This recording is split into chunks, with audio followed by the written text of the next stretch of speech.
Agora sim! Agora sim, tudo bem? Tudo bem, você? Eu vou... Boas-vindas! Obrigada, eu vou colocar o fone aqui, hein?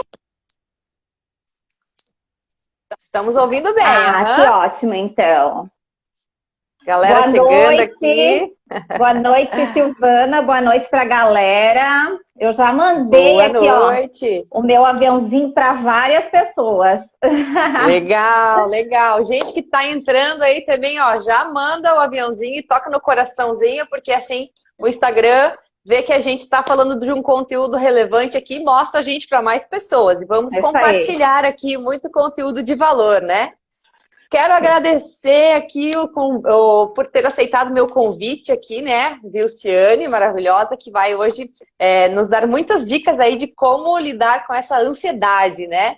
Então, quem me segue aqui já me conhece, né? Mas vou me apresentar rapidamente. Meu nome é Silvana Taneser e eu ajudo pessoas a despertarem suas forças, seu potencial para alcançarem seus sonhos, né? Sou apaixonada por vida saudável, né? Gosto muito de hábitos saudáveis.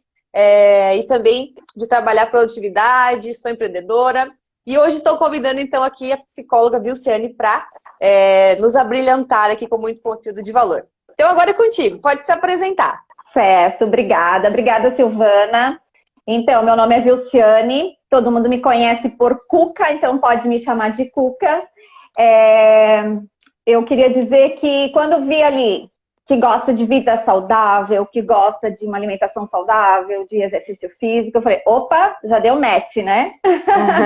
Então, a gente já se identificou por isso. Então, Legal. eu sou psicóloga. Esse ano de 2020 estou fazendo 10 anos de formação. Sou especialista em terapia cognitiva comportamental. E Show. também tenho uma formação em segurança do trabalho. Então, durante muito tempo, Olha. trabalhei em empresas. E agora vamos falar um pouquinho. Sou uma apaixonada pelo tema emagrecimento, hábitos saudáveis, mudança de hábito. Ó, pulsa bem forte. Oba! Oi, Oi, Cris, Cris! está falando oi, maravilhosa.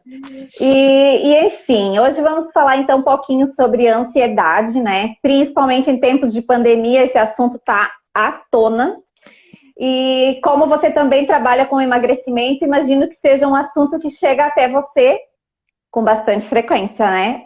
Chega, com certeza. Chega bastante. Mulherada aqui, daqui já pode dizer, né?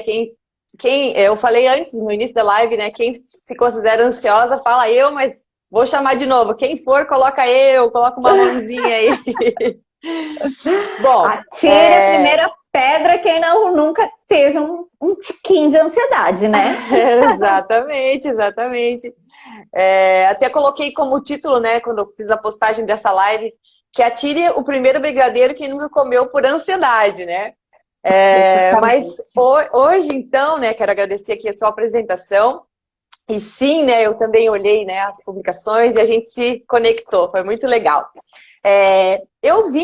Antigamente eu falava muito assim, eu sou ansiosa, né? Mas de uns tempos para cá, assim, me aprofundando um pouco mais em alguns temas, eu fiquei na dúvida se assim, o tempo inteiro, será que a gente está ansiosa mesmo? Ou será que existe uma confusão? Já é a primeira pergunta aí, né? Será que as pessoas estão tão ansiosas mesmo, assim, a ansiedade de fato, ou existe assim uma certa confusão? Você pode esclarecer isso pra gente? Certo. Então, eu fiz até uma colinha aqui para não esquecer de tudo que eu quero falar. Porque, né, quando a gente está na frente das câmeras, a gente fica um pouco mais... Deixa eu só falar, só uma coisinha aqui. Gente, podem mandar perguntas também, né, que se der tempo aqui, a gente já vai respondendo as perguntas de vocês também. Com certeza. Sim. Certo. Então, Silvana, o que eu percebo é que muitas pessoas não têm muita clareza do que é a ansiedade.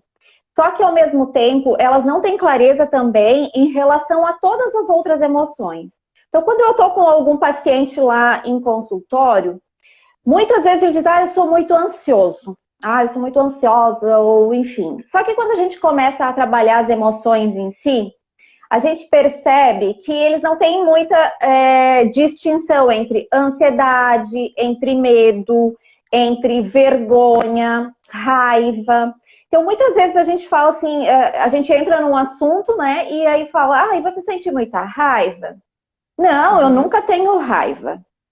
Só que a partir do momento que a gente vai se conhecendo no andar da carruagem, vamos dizer assim, a gente percebe que várias das situações como a pessoa interpreta como ansiedade, é raiva, é medo, são outras emoções. Então, nós, enquanto seres humanos, a gente não é educado para identificar essas emoções, né? Então, a partir do momento, a gente coloca um nome e passa a se intitular, que nem você falou. Eu sou ansiosa e pronto. Então, a gente joga tudo na conta da ansiedade, mas nem sempre é ansiedade. Nem sempre é ansiedade. Entendi, legal. E deixa eu só fazer, talvez você já ia complementar, né? Mas deixa eu só perguntar dentro da pergunta. Então, talvez a pessoa pode estar confundindo, ela pode estar estressada, né? Ou ela pode estar triste, com medo, e ela confunde e acha que é ansiedade. Talvez era isso que acontecia comigo. Exatamente. Então, é importante a gente saber identificar o que a gente realmente está sentindo, né? E também dar nomes, né? Nomes a isso. Não jogar tudo na conta da ansiedade. Legal. E outra coisa na tua pergunta, que eu até anotei aqui, é que todos nós estamos passíveis de ter picos de ansiedade.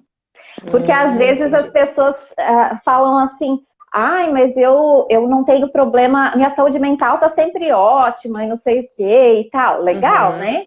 Mas todos nós podemos passar por algum pico de ansiedade. Então, alguma coisa que desencadeia, por exemplo, agora na pandemia.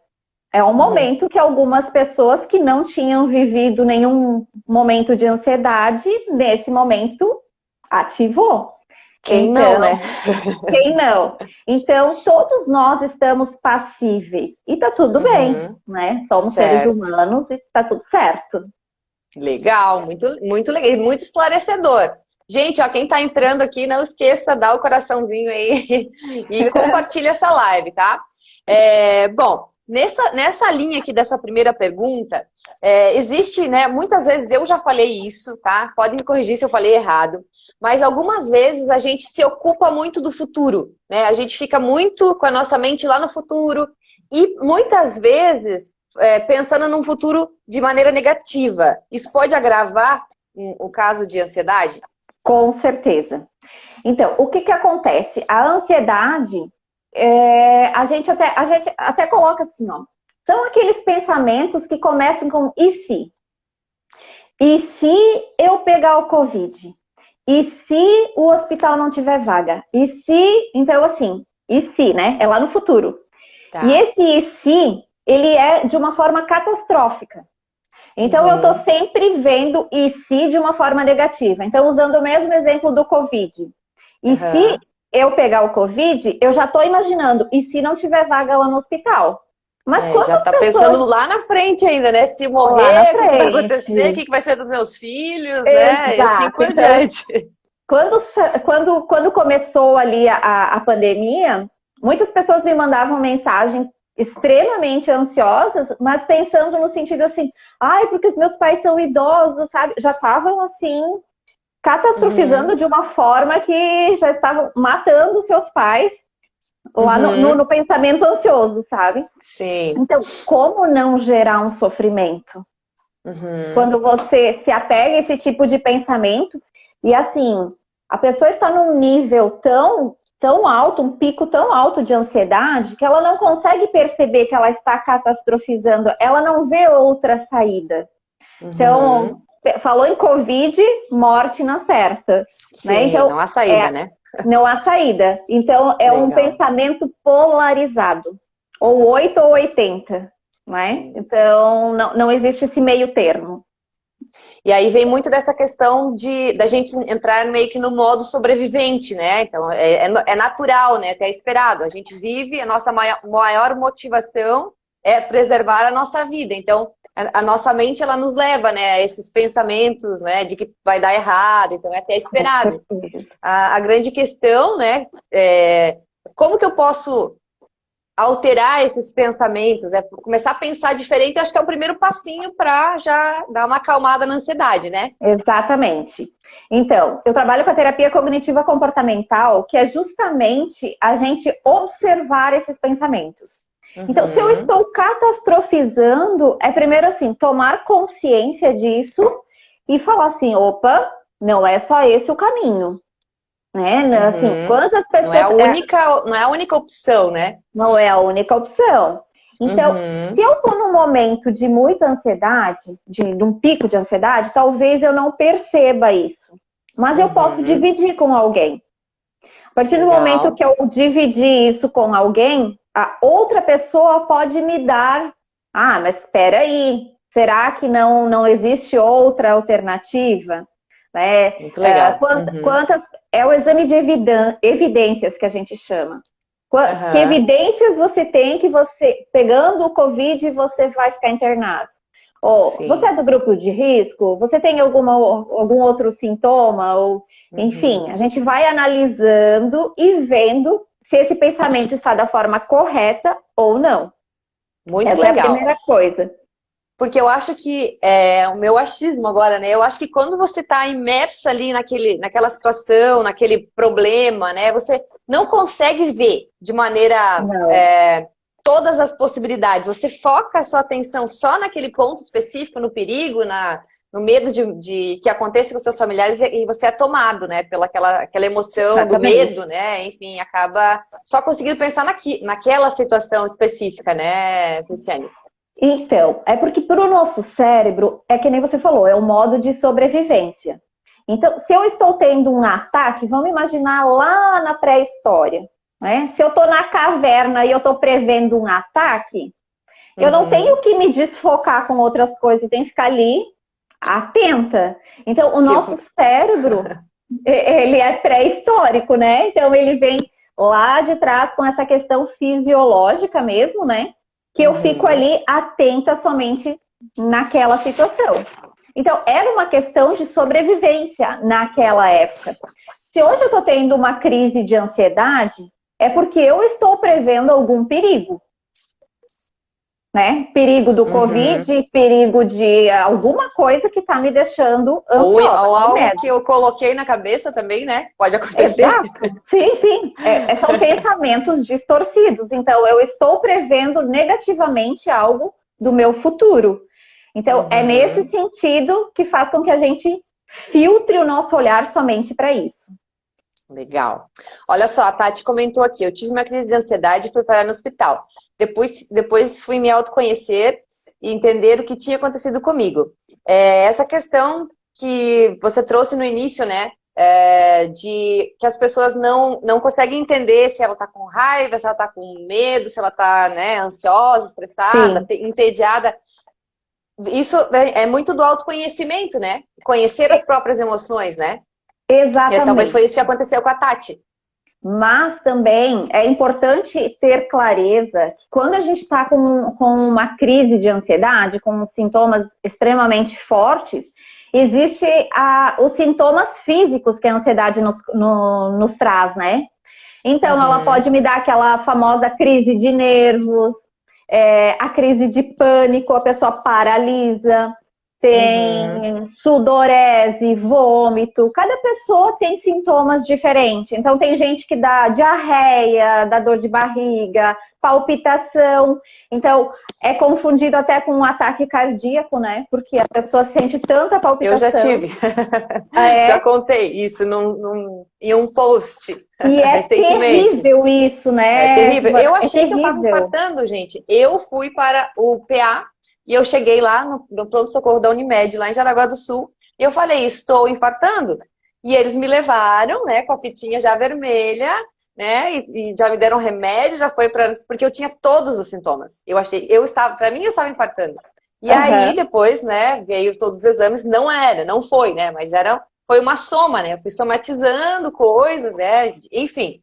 E o efeito, né, os sintomas físicos realmente acontecem, né? Eu sou prova viva disso. E é interessante também que uma coisa puxa a outra, né? Porque assim, a partir do momento que você teve o primeiro sintoma e pensou, estou infartando, já gerou mais ansiedade ainda, né? Porque sim, porque já se vi. alimenta. Exatamente. É um círculo vicioso de pensamentos, né? Olha só, Exato. a Diane está comentando aqui, a ansiedade é o mal da humanidade no momento, mas temos que tentar controlar, exato. A Tati comentou de novo, ainda estou tentando procurar o que desencadeia, né? Os gatilhos, né? Pode falar um Exato. pouquinho mais. A Diane falou assim, mas tem pessoas que é muito alterada, né? Difere de pessoa para pessoa. A Patrícia escreveu assim, tive a síndrome de burnout há 2 anos. Peraí, perdi. Isso é um tipo de ansiedade? Também. Na verdade, ele é um tipo de ansiedade que pode levar a uma depressão. Então, síndrome de burnout, eu vou falar nas palavras mais comuns. É o esgotamento físico e mental. Uhum. Sabe aquela pessoa que está num pico de estresse? Então, o estresse e a ansiedade são primo-irmãos gêmeos. Então, é muito difícil de dizer assim, qual que começa antes e qual depois. Ah, bem legal. A Rose aqui, ó, ela deixou uma pergunta lá no meu Instagram também. E como lidar quando uma pessoa está em crise?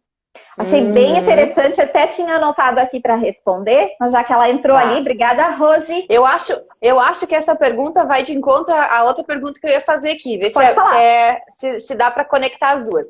O que é a ansiedade normal ou patológica? Certo. Porque eu acho que a patológica vai desencadear a crise. Certo. Então, assim, ó, a ansiedade patológica é aquela ansiedade que me trava. Sabe aquela ansiedade que não me deixa ter ações, eu não vejo uma resolução de problemas, eu tenho sintomas fortíssimos, eu estou catastrofizando, eu não ajo por falta de garantias, então eu quero garantia para tudo para poder fazer tal coisa. Por exemplo, eu não vou fazer uma live com a Silvana porque vai que eu fale alguma coisa de errado aí. Eu quero uma garantia que tu não vai me fazer nenhuma pergunta diferente, que ninguém vai fazer uma pergunta diferente aqui. Então, seria assim, preciso de garantias para poder agir. São pessoas que geralmente estão vivendo por um motivo de insegurança e principalmente em sofrimento. Eu estou vivendo um sofrimento constante. E aí, o importante é colocar assim, o que é patológico? Porque às vezes a gente passa por alguns momentos desses, né, Silvana? Quando eu tô, sei lá, se você vai ter bebê. Normal, né? Você tem filho. Então, quando tá ali pra hora de nascer, você vai ter momentos de muita ansiedade. Ai, como é que será que vai ser o parto? Será que vai dar tudo certo e tal? Então, assim, o que é quando eu coloquei ali em sofrimento, é quando você pega uma semana de 7 dias e você diz assim, de 7 dias, se eu fosse contabilizar os meus momentos de extremo sofrimento, de extrema ansiedade, esses momentos, eles equivalem a mais de 4 dias? É mais do que metade da minha semana? Que legal, se a resposta for sim, já é um sinal de alerta. Isso que eu estou vivendo é mais de 6 meses? Também é outro sinal de alerta. Porque às vezes eu posso estar vivendo 2 ou 3 meses alguma crise de ansiedade, mas ela é eventual, referente a algo que está para acontecer. Algo que está... Eu vou mudar de emprego, eu vou ter bebê, eu vou mudar de cidade. Então, se eu vou conseguir terminar aquele trabalho a tempo, essas coisas assim. Exatamente. Então, assim, existem situações que elas já são meio comuns a gente ter ansiedade. A pessoa que está fazendo TCC na faculdade. Não conheço ninguém que não fique ansioso. Todo mundo fica, né? Exatamente. E o que é normal, então? Qual que é a ansiedade normal? O que difere? Eu sinto ansiedade, mas sigo. Apesar da ansiedade. Então, viemos aqui para a live, estando ansiosas ou não. Verdade, legal. Uma pessoa que tem uma ansiedade, mas ela é uma ansiedade normal, é uma pessoa que foca na resolução de problemas. Tem um problema, ok, estou ansiosa, ok, mas o que eu vou fazer agora? Então, diante de um problema, bati meu carro. Meu Deus, e se? Será que eu vou conseguir ir embora? Será que eu vou ter dinheiro para arrumar? Sabe aquela, né? Então, assim, se eu travar e não conseguir mais nem sair dali, opa. Mas, ok, acabei de bater, sim, vamos lá. Tenho seguro? Sim, vou ligar para o seguro. Quem pode me ajudar? Vou ligar para o meu marido, para o meu tio, sei lá. Então, eu consigo resolver o meu problema no momento. Então, isso é uma ansiedade normal. Aceito ser imperfeita.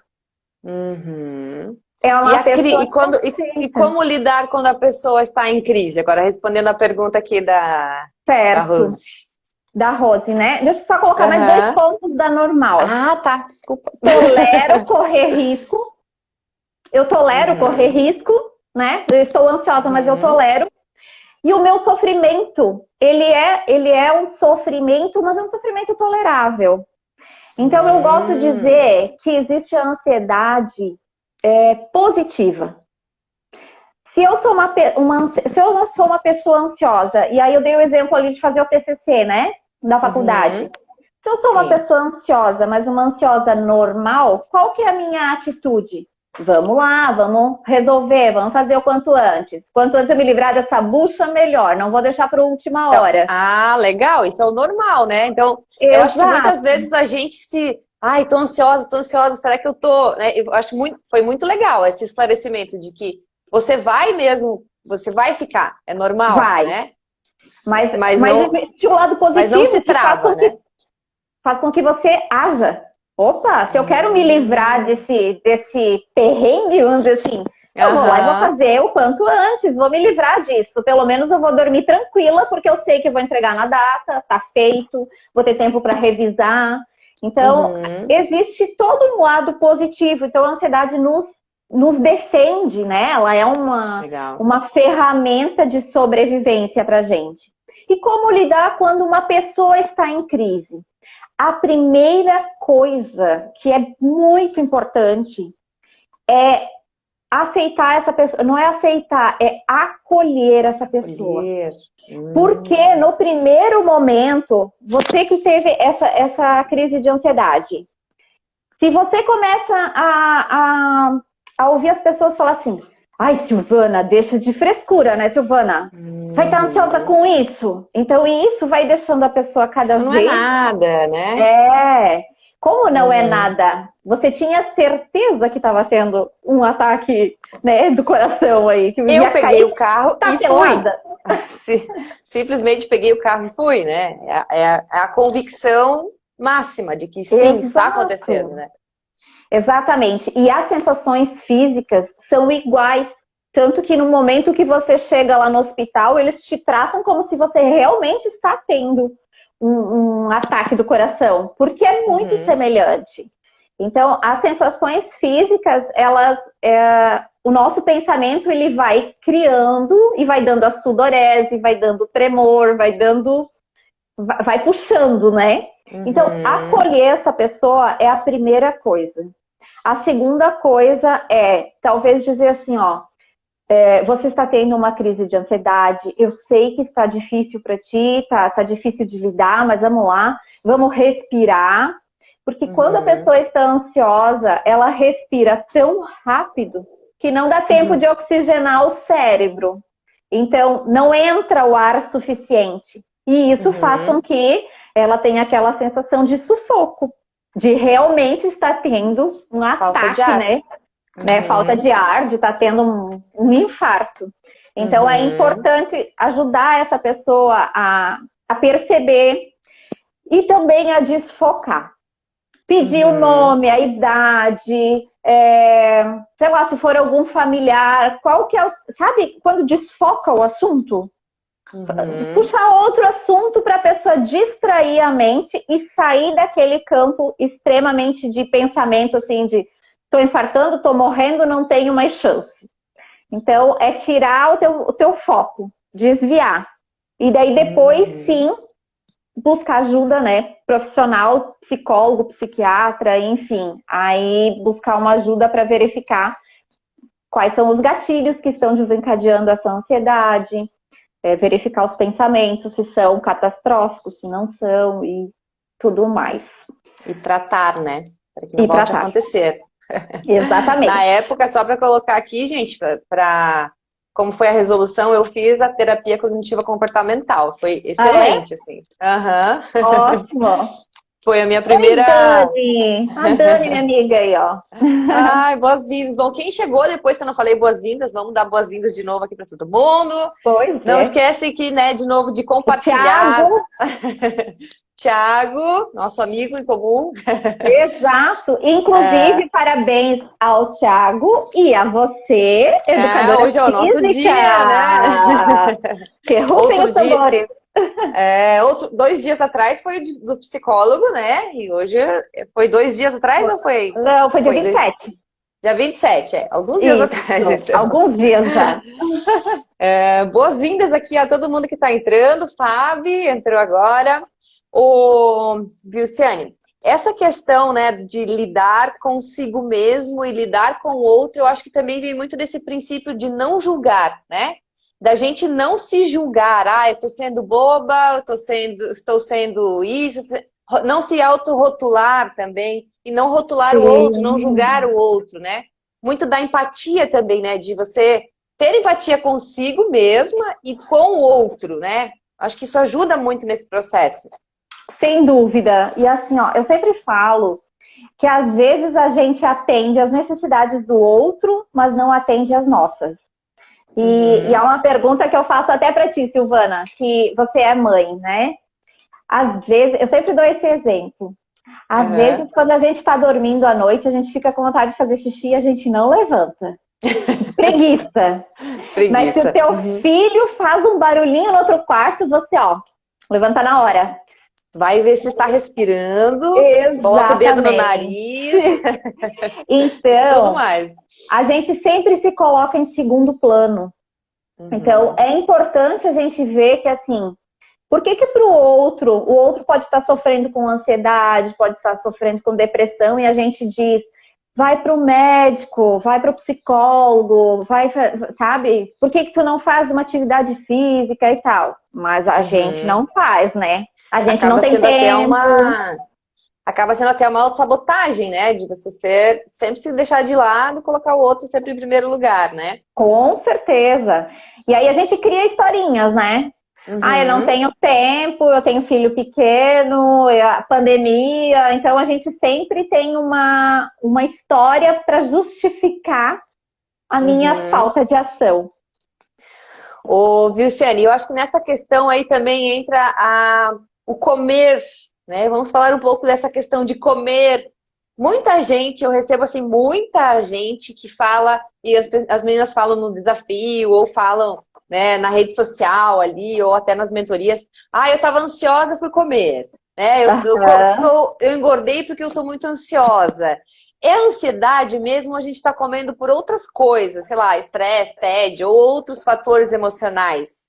Como é que você vê essa questão? O que você orienta? Então, a primeira coisa que eu percebo é que, assim, muita coisa vai na conta da ansiedade. Porque é fácil de eu dizer também que, tô ansiosa, vou comer, tô feliz, vou comer, né? Então, às vezes a gente acha apenas um motivo para justificar aquele meu comportamento. Mas é claro que quando eu estou ansiosa, existe aquela mudança fisiológica que é a questão hormonal. Então, se eu como, eu vou ter uma recompensa imediata e vai liberar o meu hormônio do prazer. Então, sim, quando eu como, estou ansiosa, eu como, por alguns minutinhos a minha ansiedade vai dar uma leve adormecida. Mas como eu disse... endorfinas. Exato. Só que ela é tão leve, tão sutil, que logo depois ela já acorda pedindo mais. Então a gente acaba virando um ciclo vicioso. E eu poderia dizer que a ansiedade ela é apenas um gatilho. Porque eu fico recompensando com comida. Então... Muitas vezes não é só uma ansiedade, pode ser uma tristeza, pode ser outras emoções, que nem a gente falou antes, mas eu percebo também que a partir do momento que a pessoa te fala, olha, Silvana, eu engordei porque eu sou muito ansiosa, talvez, pode ser que sim, realmente seja ansiosa, mas eu posso dizer que essa pessoa já está num nível de autoconhecimento para saber que ela é ansiosa e que ela está compensando na comida. Então, o que é importante perceber? Se eu estou compensando com comida, que outra coisa eu posso substituir para fazer enquanto eu estou ansiosa? Então, exercício! Também. Mas assim, mudar o meu sistema de recompensa, né? De tirar a comida, e aí a gente chama isso dentro da terapia cognitiva comportamental, que é a gente ampliar o nosso repertório comportamental. Porque se toda vez que eu tô ansiosa eu vou lá e como, já virou um gatilho. Eu sempre dou o exemplo, de... Você tem gato ou cachorro? Já tive, atualmente não. Tá, mas enfim, o cachorro, vamos dizer, se você balança o saco da ração, indiferente da hora, ele vai vir correndo, achando que é hora de comer. Então, ele entende que, sei lá, ele geralmente come de manhã, de meio-dia e à noite. Mas se às 10 da manhã eu sacudir o pacote da ração, ele vai achar que é para comer. E assim é a gente. Se toda vez que eu ficar ansiosa, eu fizer essa ponte, né, esse gatilho, automaticamente eu vou comer. Então eu preciso criar outras coisas que me deem prazer, ao invés de comer. E aí a lista é enorme. Eu posso ir para o meu Instagram, eu posso estudar, eu posso fazer uma atividade física. Então a gente tem que substituir por coisas que não nos prejudiquem. A Diane tá falando aqui, ó. Ia falar do exercício. Ela falou, faz o 21 dias com a Silvana. É um desafio que eu tenho, onde a gente trabalha muito essa questão de recompensa, né? E é uma técnica que eu sempre falo, né? É da gente treinar essa... Porque quando a gente come, né? Quando a gente tem um prazer, a gente libera dopamina, né? Que é um neurotransmissor que está ligado à nossa motivação. E é uma coisa que eu sempre falo de treinar a dopamina ao contrário, né? Que a gente treinou muito o nosso cérebro para ficar aí repleto de dopamina toda vez que come. Então ele já anseia pela comida, né? Esse é bem parecido com o do cachorro, né? Que você falou aí. Quer ver um exemplo? Não tenho nada aqui que vai fazer o barulhinho. Deixa eu ver se isso aqui vai fazer, ó. Um barulhinho assim. Não, um barulhinho de alguém abrindo um pacotinho plástico lá no seu trabalho. Parece que deu a fome de uma hora para outra. Bala. Por quê? Isso, a bala, né? Parece que deu a fome, porque o nosso cérebro está condicionado. E aí eu sempre falo de treinar a dopamina ao contrário, que é você começar a ressignificar. Não comemorar quando você come, mas comemorar quando você não come. Não come. Não come. Então vamos supor que isso aqui é um doce. Você viu o doce e falou, não vou comer, e comemora. E aí você vai começando a virar esse ciclo, né, Luciana? Não sei se faz sentido aí do ponto de vista da psicologia, mas a gente fala muito dessas moléculas das emoções, né? Então, a emoção de vitória, a emoção de você ter a sensação que você venceu uma etapa, e tudo isso, né, no nosso cérebro vai liberando, né? Criando e aí você novos gatilhos. Então faz sentido. Total. A terapia cognitiva trabalha exatamente nisso, né? Cognitiva comportamental. E assim, a gente passa a ter mais prazer em resistir àquele doce do que comer ele em si. Em comer. Então, é fazer esse tipo de associação. E é interessante falar que eu ensino muito também lá no meu desafio, a Diane tá aí, pode falar qualquer coisa também, que é um processo, né? A gente veio treinando o nosso cérebro dessa maneira por anos. Então, esse não se julgar, né? A gente se acolher, se aceitar, saber que vai ter deslizes, né? As emoções, elas são muito fortes, né? A gente não controla a emoção, você consegue controlar a sua relação a elas, né? Mas aos poucos, ir treinando essa questão, a gente vai conseguindo, digamos, resistir mais, né? Ficando mais feliz em dizer não do que em dizer sim. Acho que deu aqui uma travadinha. na live da Vilciane, mas vamos seguindo aqui, tá? Nessa relação, então, com a comida e as emoções, eu vejo que deu uma travadinha aqui, eu deslanchei falar aqui da relação com a comida, tá? Aqui pra mim não apareceu nada, ficou tudo escuro. Tá. Eu falei que a gente consegue retreinar isso. E eu ia só falar mais uma questão aqui que eu também ensino muito, né? Já devo ter ensinado para alguma das meninas que estão aqui, né? Ou quem já fez desafio comigo, que é você ressignificar também o seu merecimento, né? Muitas vezes a gente tem uma associação de merecimento com a alimentação muito forte, que acabam sendo meio que vícios, assim, né? Alimentação, comprar algo, bebida alcoólica, sei lá. Comprar roupa. Então, ressignificar essa relação com o seu merecimento, né? O que eu mereço de fato? Será que eu mereço um hambúrguer que eu vou ficar doente depois? Ou eu mereço, né, entrar naquela calça 38, 40 que eu me determinei a usar, né? Semana. O famoso isso, sextou. Né? Exatamente. Então, ressignificar muito essa relação, né, Vilciane? Exatamente. Então, mais uma perguntinha aqui. Como que é o tratamento para ansiedade? Acho que você já comentou, né? A gente já foi entrando no assunto, né? Mas só dá uma explicadinha. Como é que é o tratamento? Estou ansiosa, né? Eu tenho em 7 dias na semana, 4 eu estou ansiosa, e já é há mais de 6 meses. Então, como é que é o tratamento? Tá. A primeira coisa que a gente identifica quando chega um paciente lá para mim é que tipo de sintomas físicos você tem. Porque muitas vezes essa pessoa, ela chega e ela não percebe que, por exemplo, eu já estou há dias sem dormir direito, ou se eu durmo, eu tô... assim, ó, eu durmo, mas eu tenho a sensação que eu fui atropelada durante a noite. Tipo, eu durmo, mas não descanso. Acorda cansado. Exato. Então, eu tenho palpitações, eu tenho sudorese, ou eu não consigo me concentrar, eu não consigo trabalhar, né? Começa a cair meu rendimento, eu estou correndo risco de perder meu emprego. Então, assim, a gente começa a identificar aonde que essa ansiedade está te né, prejudicando. Essa é a primeira coisa. Então, e segundo, quais são os fatores ansiogênicos? Em quais momentos te dá essas crises? Em quais momentos você se sente mais ansioso? E a gente começa a identificar os gatilhos.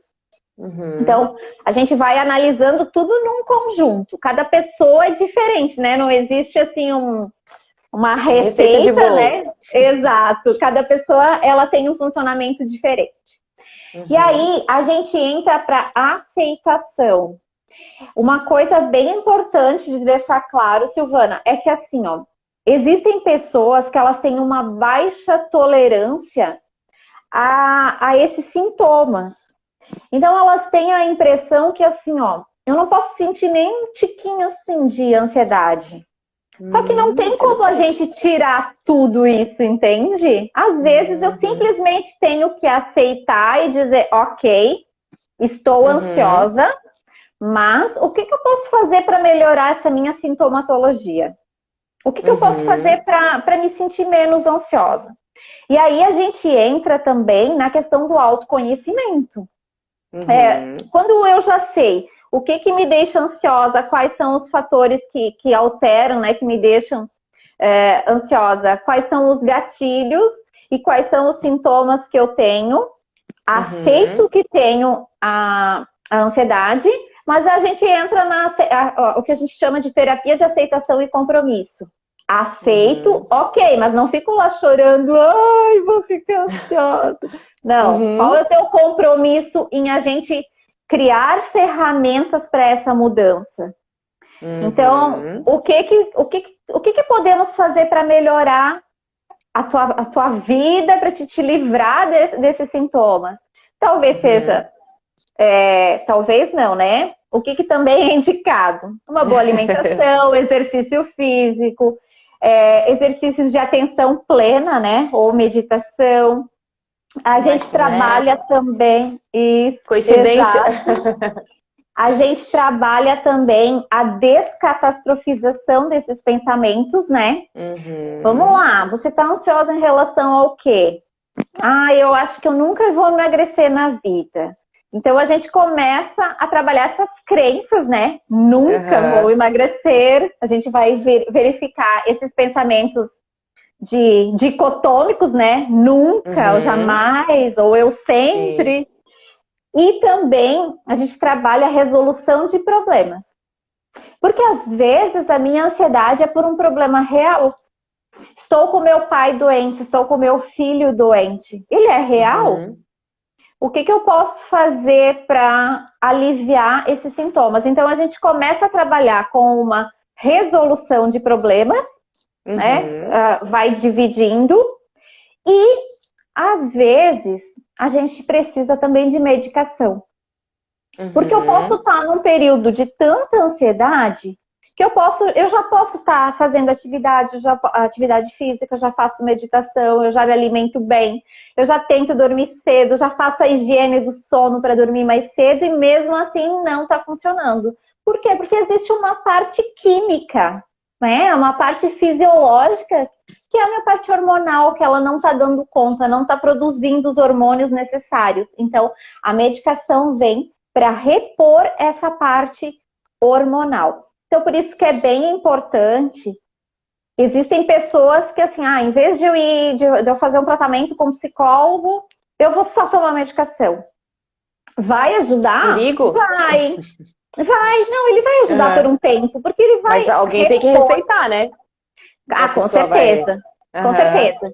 Mas, assim, eu percebo que tem muitas pessoas que elas preferem, por exemplo, eu vou para o psiquiatra, ele me dá a medicação e eu vou me sentir bem. E no primeiro momento, talvez você sinta uma boa diferença, porque essa parte hormonal, ela vai realmente equilibrar. Só que os fatores ansiogênicos, o teu autoconhecimento... Que está causando, né? Não está sendo tratado. Então, é nesse sentido que é importante, mesmo que você precise de medicação, que você faça de uma forma casado com terapia. Vilciane, é a mesma questão assim, vamos supor que a pessoa está pré-diabética, né? E ela precisa tomar um medicamento. Pré-diabético não toma, então vamos supor que ela está diabética, né? Aí ela só tomar o medicamento não vai reverter o quadro, né? Ela precisa fazer uma alimentação saudável, ela precisa fazer o exercício, ela precisa mudar os comportamentos, né?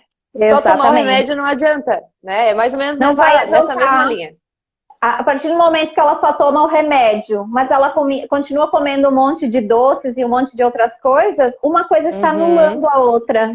Então não vai fazer sentido. E nessa linha também da ansiedade, ela não mudar os comportamentos, não vai adiantar tomar o remédio, né? Exatamente.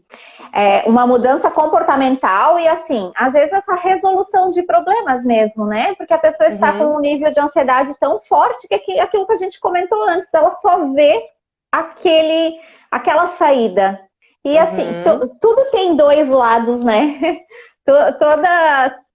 No mínimo dois lados, né? Então a gente consegue, às vezes, ver de uma outra forma, encontrar outras alternativas de resolução de problema. Legal. Eu acho que essa pergunta também você já falou, mas é possível eliminar a ansiedade ou não, eliminar completamente a ansiedade é possível ou é algo natural do ser humano? É impossível. A gente precisa da ansiedade pelo modo sobrevivência. Então, se alguém fala assim, eu me curei, não vai curar, mas você pode lidar com ela de uma forma diferente. Então, existem situações que vai ser meio difícil você não ficar ansiosa. Por exemplo, se você bater o carro. Sim. Né? Ou tem gente que não fica tão ansiosa, tem gente que fica mais. Talvez é um exemplo, né? Talvez seja um exemplo.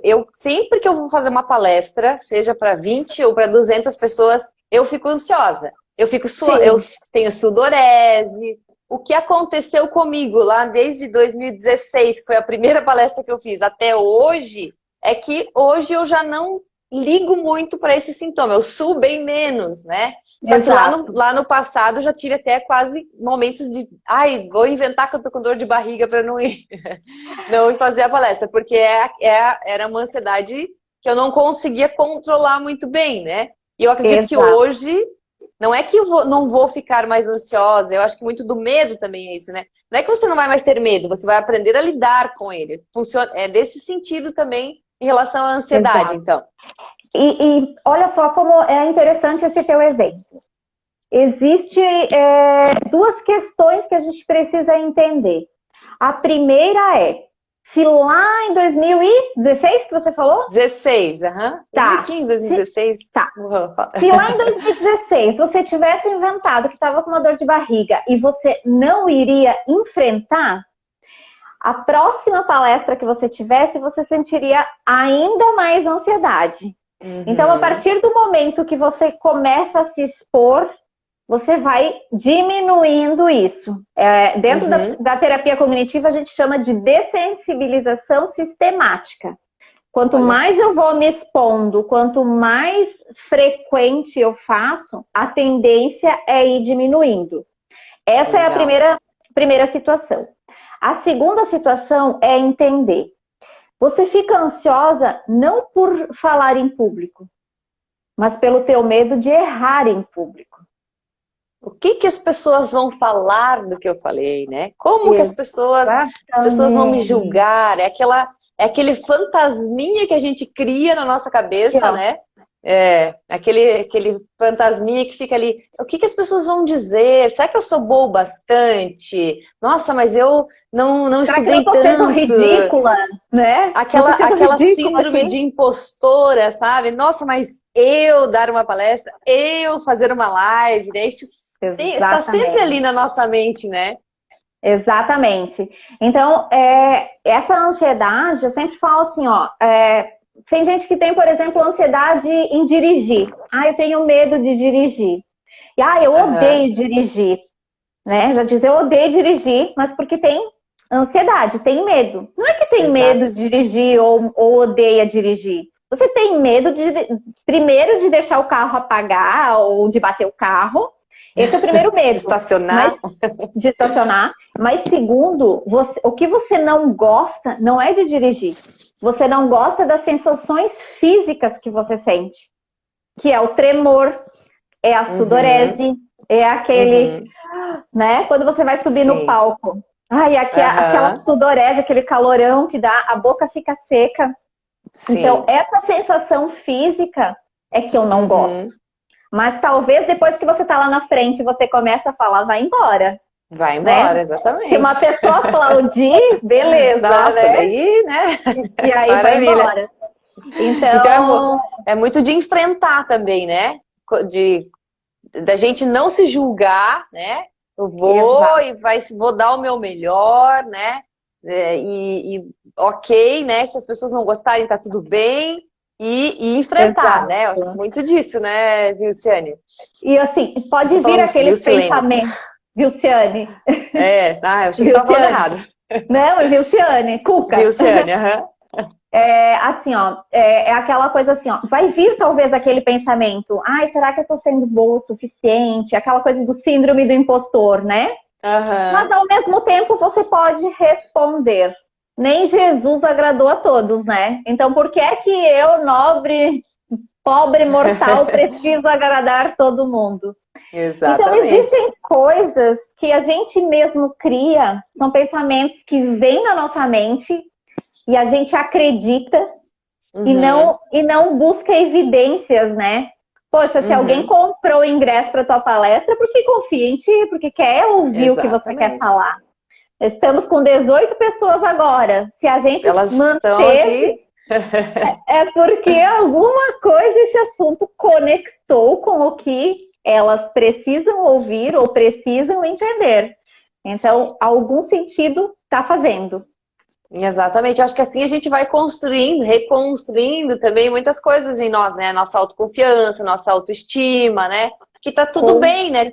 Eu acho que a vulnerabilidade, né? Tá tudo bem se as pessoas não gostarem, né? Eu falo muito isso assim, se você tiver um insucesso na sua vida, as pessoas, ninguém vai bater na sua porta e falar, ó, você não deu certo isso que você fez, né? Ha, ha, ha. Não Exatamente. é isso. Só que nós somos as maiores julgadoras nossas, né?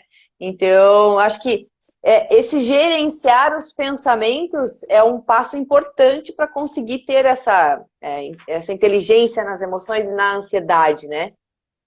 Total. Porque, assim, às vezes a gente considera algumas coisas como fracasso, mas é um fracasso criado só na nossa mente, né? Porque o outro nem está percebendo esse tal fracasso. E o que são fracassos, né? A gente pode encarar eles como aprendizado, né? Exato. Eu ia chegar nisso agora. Eu chamo de fracasso, mas talvez eu poderia simplesmente chamar de aprendizado. Claro. De o que eu poderia ter feito diferente para ter um resultado diferente. Então, é olhar para aquilo que eu vivenciei de outra forma. Tem até um livro que eu coloquei esses dias ali no meu feed, que é O Lado Bom do Lado Ruim. Então, tudo tem um lado, né, que, assim, por mais adversidade, por maior dificuldade que a gente tenha passado, alguma coisinha de bom a gente aprendeu. A gente tirou alguma lição, a gente, né, alguma coisa de positivo daquilo ficou. E a gente filtrar isso, né? Não ficar lá só reclamando, ai, pobre de mim, né? Então, saia da fila dos reclamadores. Exato. Olhar para as nossas adversidades com mais carinho, com mais compaixão, com mais empatia. Eu não sei qual é a percepção da audiência aí, né, e a sua, mas eu olhando para trás, olhando para a minha vida, não foi nos momentos bons que eu cresci mais, foi naqueles que eu mais, quebrei a cara, assim, foi ali que eu acho que a gente leva uma chacoalhada, assim, da vida, né, e aí você se impulsiona, mas é um exercício, time, né? Tu também é? Eu sou desse Quem mais time? Comenta quem for desse time. E eu também acho que quanto mais a gente se esforça, quanto mais a gente se dedica, mais a gente dá valor para aquelas coisas, né? Tem aquelas frases que às vezes a nossa mãe dizia, ganha as coisas de mão beijada, né? E realmente tem um sabor diferente quando a gente corre atrás, quando a gente luta, quando a gente é perseverante, né? Nas coisas. Então, eu acho que tudo é a forma como a gente olha para aquela situação e a forma como a gente interpreta, conforme a gente dá um nome, né? Então, eu posso chamar de aprendizado e eu posso chamar de fracasso. Fica a meu critério. Com certeza. Bom, agora nós estamos nos minutos finais aqui da nossa live.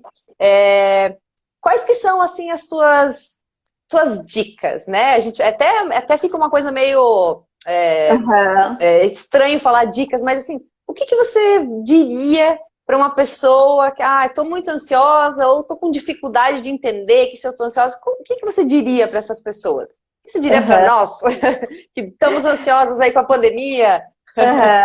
Como lidar? Então, a pandemia é um fator ansiogênico por si só. Porque no começo era para ser 1 mês, depois 2, e agora já tá, sabe-se Deus quando, né? Então, assim, eu acho que no começo a ansiedade foi maior. Agora a gente já tá um pouquinho mais acostumados. Então, um fator de ansiedade é essa questão, assim, de tudo que nos é novo nos gera ansiedade. Se eu mudo de emprego, no começo eu me sinto ansiosa até pegar a filosofia dessa nova empresa, né? Até eu me adaptar a essa nova rotina. Então, a primeira coisa é identificar o que está me ocasionando essa ansiedade. Ela eu vou te real. interromper, que a gente temos 20 segundos aqui, tá? Sério? Meu Deus, eu fui muito rápido. Então identificar os gatilhos e pode me mandar mensagem que eu respondo aí se alguém está ansioso. Procurem a Cuca, ela é maravilhosa. Gente, obrigada a todos aqui pela participação. Nós nos vemos na próxima. Até mais.